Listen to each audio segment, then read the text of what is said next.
दिल्ली के अंदर मई महीने में 25 डेंगू के केस आए हैं। 2013 से पहले आज तक कोई भी केस मई के महीने में नहीं आए थे। जनरली जब एक बार बारिश स्टार्ट होती थी उसके बाद कुछ कुछ केसेस आते थे।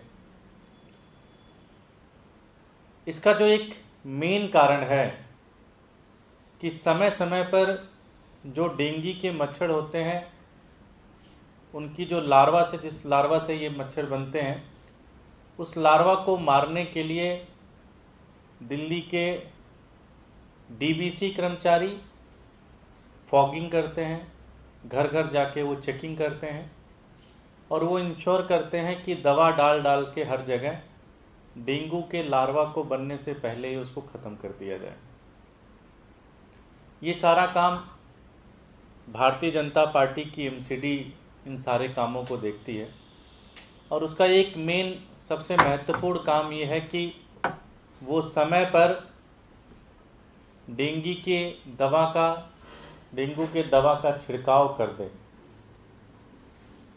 लेकिन जो ये मई महीने में 25 केस आए हैं, आपने देखा होगा कि दिल्ली के हाई कोर्ट ने भी इसका ऑब्जर्वेशन लिया है और उसने ये कहा है कि ये खतरनाक हो सकता है अगर सही समय पे कार्रवाई ना की जाए। हमने सारा कुछ पता किया तो पता चला कि डेंगू की मच्छर की लार्वा जो इसकी मेडिसिन है उसका छिड़काव तो तब करेंगे जब मेडिसिन खरीदी गई हो। अभी तक ये दवाई नहीं खरीदी गई।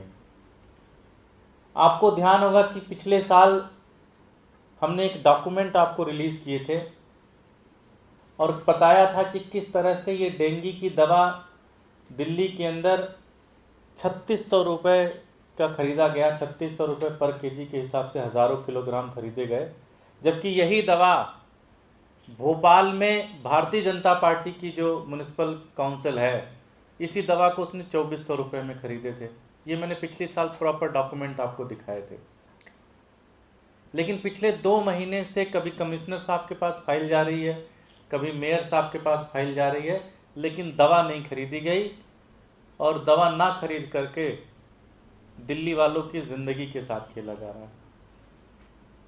मैंने पता किया, अंदर बहुत सारे अधिकारी हैं जिन्होंने हमें बताया कि 2 महीने से किससे दवा खरीदनी है ये फाइनल नहीं हो पा रहा है क्योंकि कमीशन सेट नहीं हो पा रहा है इनका। भारतीय जनता पार्टी के नेता लोग इस दवा के खरीदने में कमीशन पाते हैं और वेंडर से इनका कमीशन सेट नहीं हो पा रहा है, इसलिए इसे ये दवा खरीदी नहीं गई अब तक। मैं भारतीय जनता पार्टी के नेताओं से ये कहना चाहता हूँ कि जब तक आम आदमी पार्टी है आपको इधर उधर रेट करके खरीदने नहीं देंगे, क्योंकि हमारे को पता है कि किस म्युनिसिपल काउंसिल ने कितने रुपए के कौन सी मेडिसिन खरीदी है और आपको जो सबसे सस्ता रेट है भोपाल का उस रेट पे आपको खरीदना होगा इसका मेडिसिन। अगर आप इससे बढ़ा चढ़ा के कमीशन खोरी करेंगे तो हम आपको छोड़ने वाले नहीं हैं। जब तक हमारी सरकार नहीं बनती तब तक मीडिया में जनता के बीच में इसको उठाएंगे और एक बार सरकार बनने के बाद आप लोगों के खिलाफ कार्रवाई करेंगे। मैं भारतीय जनता पार्टी से ये कहना चाहता हूँ कि डेंगू ऑलमोस्ट ख़त्म हो चुकी है, लेकिन आज मई के महीने में 25 केस आए हैं। इसका मतलब ये खतरनाक रूप ले सकती है। आपको अपनी जिम्मेदारी उठानी चाहिए। आपका काम है किसकी दवा खरीदें, आपका काम है किसका छिड़काव करें, ये आपकी जिम्मेदारी है। इसलिए मैं भारतीय जनता पार्टी के नेताओं से आह्वान करता हूं और ये कहना चाहता हूं कि पिछले 2 महीने से जो आप फाइलें इधर से उधर कर रहे हैं, नए वेंडर्स के साथ कमीशन सेट कर रहे हैं, ये कमीशन खोरी बंद करिए और जो ईमानदारी से जो रेट है उस रेट के आधार पर आप तुरंत के तुरंत मेडिसिन खरीदिए और अपने डीबीसी कर्मचारियों को दीजिए जिससे वो चेकिंग में उस दवा का इस्तेमाल कर सकें और फॉगिंग में उस दवा का इस्तेमाल कर सकें। अगर ऐसा आप नहीं करते हैं तो आम आदमी पार्टी आपके ऊपर नज़र बना के रखी हुई है। हम इस मुद्दे को जनता के बीच में भी ले जाएंगे और इसको जनता को जागरूक करेंगे। बहुत बहुत धन्यवाद। कोई प्रश्न? 3600 पर क्विंटल। केजी नॉट कुंटल नहीं, हाँ, पर केजी के हिसाब से था। और क्वांटिटी में आपको बता दूंगा पता नहीं कितने क्विंटल लिया गया था। और 2400 रुपये इसका रेट था, भोपाल ने दिया था पर केजी, जो कि इन्हीं की सरकार है, भारतीय जनता पार्टी की सरकार है वहाँ पे। पिछले साल की बात है, अभी तक वो दवा भी नहीं खरीदी नॉर्थ एमसीडी ने, जबकि उनको खरीद लेना चाहिए दवा, क्योंकि उसका अभी से 2 महीने पहले से ही छिड़काव होना शुरू हो जाता है। उन्होंने शायद प्रोसेस स्टार्ट किया, लेकिन उन्होंने भी अभी तक नहीं खरीदा जहाँ तक मेरी जानकारी है। लेकिन नॉर्थ ने तो बिल्कुल अभी तक प्रोसेस भी स्टार्ट नहीं किया। इसलिए सही समय पे दवा खरीदी जाए, छिड़काव हो, जिससे दिल्ली को डेंगू से बचाया जा सके।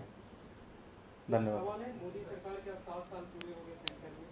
26 मई 2014 को नरेंद्र मोदी ने प्रधानमंत्री का शपथ ली।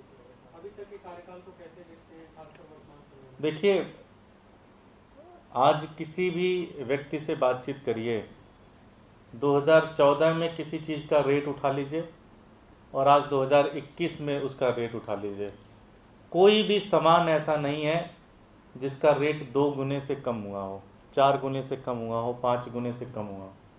महंगाई बेलगाम हुई है, जिससे इस देश का आम नागरिक परेशान है। किसान पिछले 6 महीने से सड़कों पे बैठा है, उसकी ज़मीन अडानी और अंबानी को देने की तैयारी में सरकार है, किसान उसके लिए संघर्ष कर रहा है। देश की इकॉनमी ख़त्म हो चुकी है, देश के अंदर बेरोज़गारी एक अलग ही लेवल पे बढ़ रही है, जीडीपी माइनस में जा चुकी है।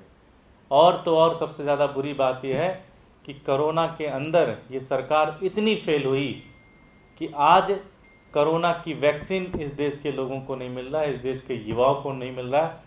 ठोकर पे ठोकर खा रहे हैं इस देश के युवा, और किसी को कोरोना की वैक्सीन नहीं मिल रही है।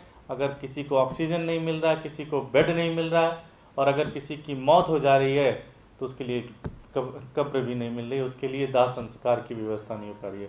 तो मुझे नहीं लगता कि इससे ज़्यादा बड़ा फेल्योर कोई देश का आज तक का कोई शासनकाल रहा होगा। प्रधानमंत्री मोदी जी के 7 साल बहुत बुरे रहे। अब तो हिंदुस्तान के लोग कहते हैं कि जो पहले वाले दिन थे वही वापस ला दो। बहुत बहुत धन्यवाद।